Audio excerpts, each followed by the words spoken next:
Good day everyone, welcome back to my channel Spark Scholar. So in today's video we'll be discussing about machine. It's machine we'll be discussing in our today's video. However, this video is part one, is the first series of what machine that we'll be discussing, which means we are going to focus on our DC motor. So however, we are going to start from machines, so we show you the various classifications of machines and how are machines being classified. So stay tuned, let me take you to understand the electrical machines, DC motors and generators made easy. Have you ever wondered how machines convert electricity into motion or motion into electricity? Think about electric cars, or elevators, generators, or even simple machines around you. They all rely on one powerful concept: electrical machines. Yes, they rely on what? This concept, electrical machine. But here is the problem.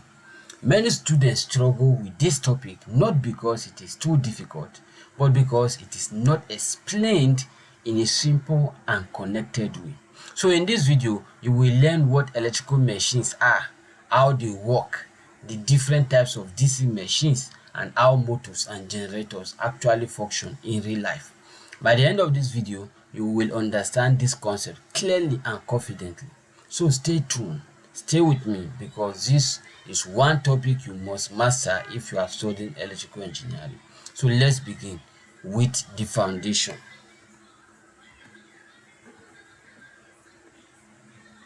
So we'll be discussing what? Electrical machine. Yes, electrical machine.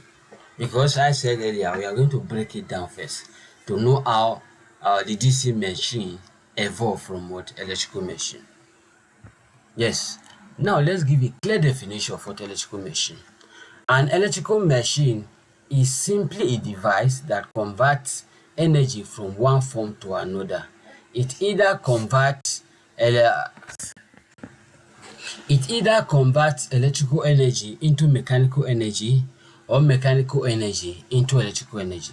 This means electrical machines work in two major ways. They can act as motors. They can act as motors, which convert electricity into motion, or as generators, which convert motion into electricity. This simple idea is what powers industries, homes, and modern technology. Electrical machines are generally divided into two main categories, which are DC machines and AC machines. So DC machines operate using direct current, while AC machines operate using alternating current. However, in this video, we focus on DC machine. But before that, looking at our figure 1, you can see that depending on the type of supply that is used, the connection of the winding or the working principle, then this is what the classification of what of electrical machines. However, some other textbook have other classification where they will tell you electrical machine are divided into rotating machine or static machine. But for this class, we are simply using what? DC machine and what? AC machine. So in DC machine, looking at what the classification of DC machine, we have DC motors and we have what? DC generators. So in DC motors, we have three types, which are series motor, shunt motor, compound motor. This classification is brought about based on the feed winding, right? Based on the feed winding. So in DC motor, you have different type based on the feed windings. You have what? Series motor, you have shunt motor, and you have compound motor. While in DC generators, you have three types also: series generator, shunt generator, and compound generator. However, for AC machines are divided into three classification. We have AC motor, which are induction motor, synchronous motor. Then we have generator.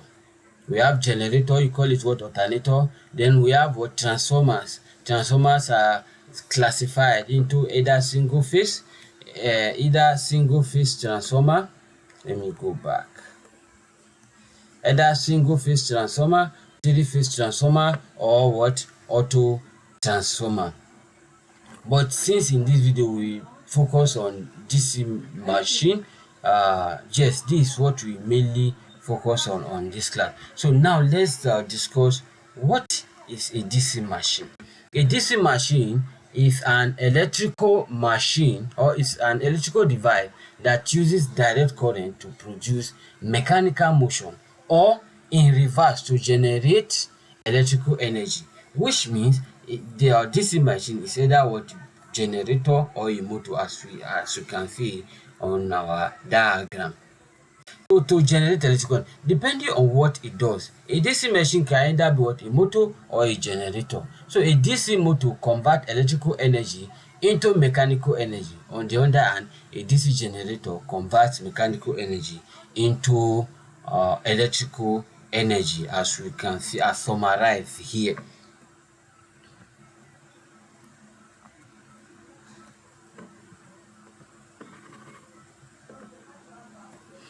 Now let's discuss DC motor. DC motors are widely used in applications where speed control and steady torque are important. They are commonly found in electrical vehicles, cranes, and what, industrial machines. But because before that, let's know what a DC motor is, even when we have what, already defined it. Now, a DC motor is nothing but what, a DC machine which converts input direct current, electricity, into rotational mechanical energy.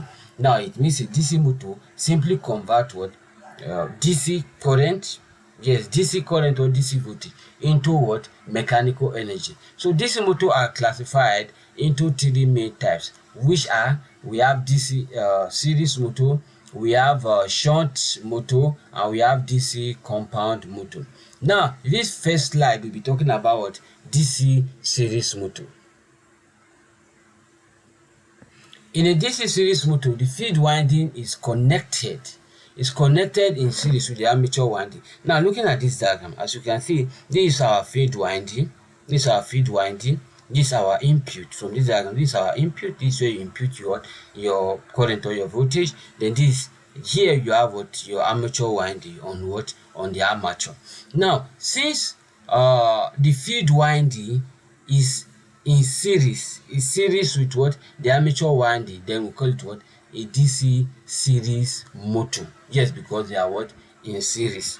Now since they are in series, then it means the total current in this circuit is the same thing as what, the armature current, and it's also the same as what, the field current, which simply means the armature current and the field current are the same. So it's the same current that will flow what, through the what, this series motor. Yes, it's the same current that will flow through them. When the current increases, now when your total current increases, both the magnetic field strength and the armature current increases. So whenever you tend to increase your current here, then the field current here, or the magnetic field strength here, will tend to increase, and also the armature current. This gives the motor a very high static torque, which makes it suitable for heavy duty what, application. So because whenever you are increasing your current, it directly increases the field current, which then leads to what, to increase the magnetic field strength and also the armature current. Then because of this, it make it suitable for heavy duty application. However, there is a trade-off. As the load increases, the speed decreases. Yes, however, there is a trade-off. As the load increases, the speed decreases. This means the motor does not maintain a constant speed, making its speed regulation poor. Now, as you can see from our diagram here, our IA is what, the armature current, and our IF is what, the field current. Now you should note this in series motor. In DC series motor, one part for current exists, so all parts carry the same current. Now let's move to what, to DC shunt. DC shunt, or before we go to DC shunt, let's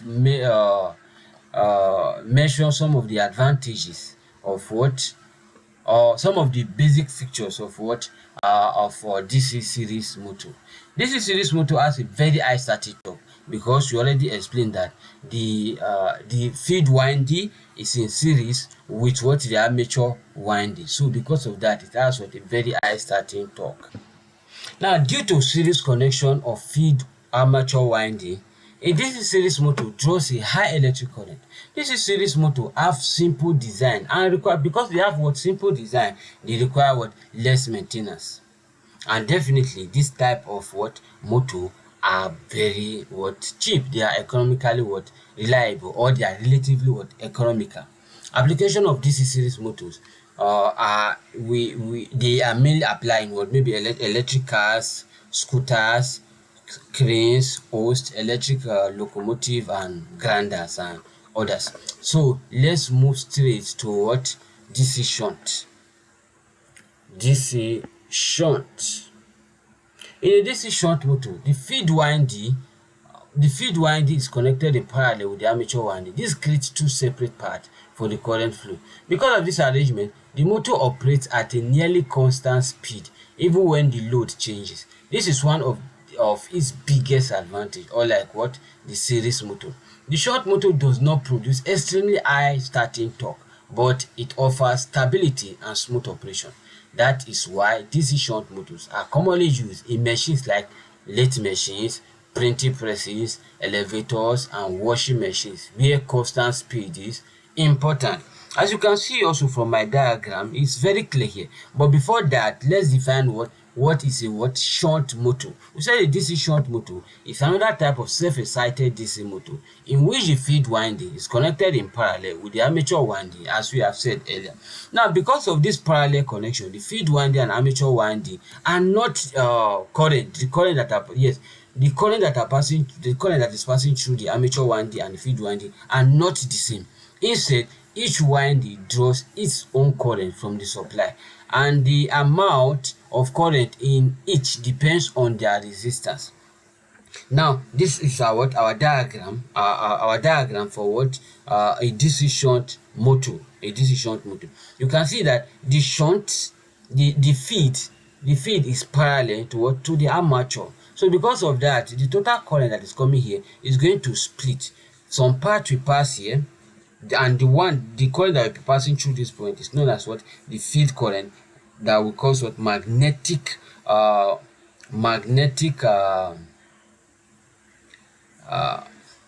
then that we make this to start generating what, magnetic flux, and also the remaining current to pass through here. Then because of that, it means what, our total current is the summation of what, the field current and what, the armature current. So in a DC motor, there are two separate current paths. So the current split between the field and the armature. Important feature that you are supposed to know about DC shunt motor is that the field current is usually small and nearly constant. So because of that, it gives the motor a fairly constant speed. Even when the load changes, the speed is close to what, constant. It does not change, on just like DC series motor. Now the next we have is, okay, now the key features of DC series motor are: one, it has constant speed, as we have already explained, since what, because the feed winding is in parallel with the armature winding, so the current that tend to flow through the feed winding is nearly constant. So because of that, the speed regulation for DC shunt motor is very high. Also, it has what, moderate starting torque. It produces what, a reasonable, not very high starting torque. Easy speed control, self-regulating nature. The motor automatically adjusts to load changes to maintain nearly what, constant speed. And some of the application of what DC shunt motors are as follows. We have also lathe and mini machines, woodworking machines, washing machines, metal cutting machines, small printing presses, and what, elevators. Now the next that we'll be discussing is what, DC compound motor. This motor combines the features of both series and shunt motors. It has both series and short windings at the feed level. Because of this combination, it provides both high starting torque and good speed regulation. In simple terms, it gives you power and stability at the same time. This makes it very versatile and suitable for industrial machines, power equipment, and heavy duty applications. The compound module can be connected in two main ways, as we will see in our next slide. So a DC compound motor is a special type of DC motor that has both series and short windings. Now the types are what? Long short and short shunt. Yes, long short and short shunt. The difference lies in how the windings are connected, but the main idea is that it balances performance, which is what? Power and what? Speed regulation. Now these are the two types of what? Our compound DC machine DC motor. Now we have the first one, so is what? Long short.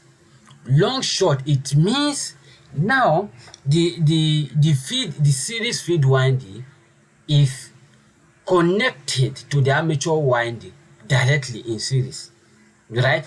While the short winding is parallel to both the series feed winding and the armature winding, right? So because of this, you call it what? Long short, right? Long short, which means the short feed winding is long, is far from what? Our armature what? Winding. So the short winding is connected in parallel with the combination of what? The armature winding and the series feed winding, just like this. So because of that, it means the total current that is entering the circuit is going to split into two parts, right? To split into two parts. It will split into two parts, which are the feed winding plus the series feed winding. Now two parts, one part will flow through this part, the other part will flow through this part. And don't forget, this my series feed winding and my armature current, they will have the same current. So IFS here and IA will be the same, right? Because they are series. So it means when the total current is coming, which is I, is going to split into two parts. So adding this and this, or this and this, will give me what? The total current in the circuit. Short winding covers the entire motor circuit, both armature and series winding. As you can see the diagram in figure 5a, long short connection. And the next is what? Short shunt connection. So for short connection, the short winding is parallel to the armature winding, which means it's short to the armature winding. That's why we call it what? Short shunt. Oh, sorry, this place here is short shunt, not long short. It's short shunt because it's very short, it's very close to this what? Armature winding. And the series feed winding is series to the parallel of this. So it means you have to parallelize this before you what? Make it series to this, which means what it's saying is that the total current coming here and the current in the series feed winding are the same. So it means my I equals what? To the current passing through the series feed winding, while the total current is going to split among the short feed winding and what? The armature winding. Now key points to note: long shunt across the whole circuit. So for long short is parallel across the whole circuit, while short shunt across only what? The armature.